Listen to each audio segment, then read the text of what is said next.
Selamat datang ke Galeri Sejarah. Galeri sejarah ini dibina khas untuk memberi pengalaman pembelajaran yang menyeronokkan dan interaktif kepada murid.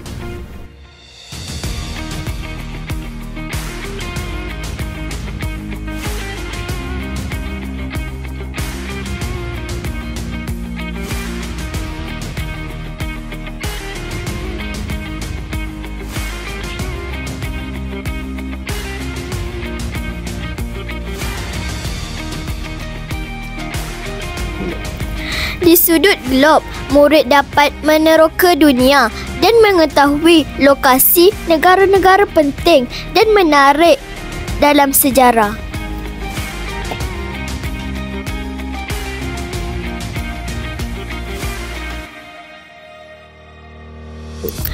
Terdapat juga koleksi buku sejarah yang boleh dibaca untuk menambah ilmu dan kefahaman tentang masa silam.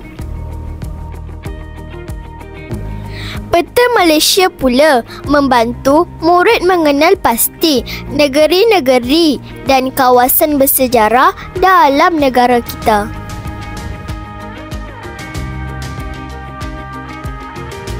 Murid-murid boleh datang ke Galeri Sejarah bila-bila masa sahaja dengan pantauan guru.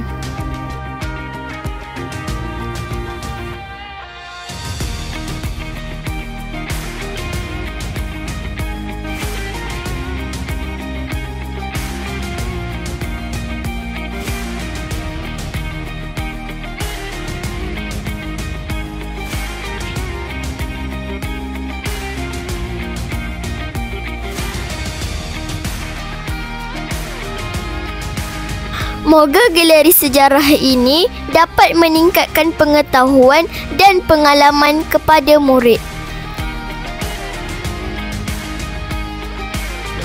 Galeri ini bukan sekadar bilik, ia adalah pintu ke masa lalu. Jom teroka, jom belajar sejarah bersama-sama.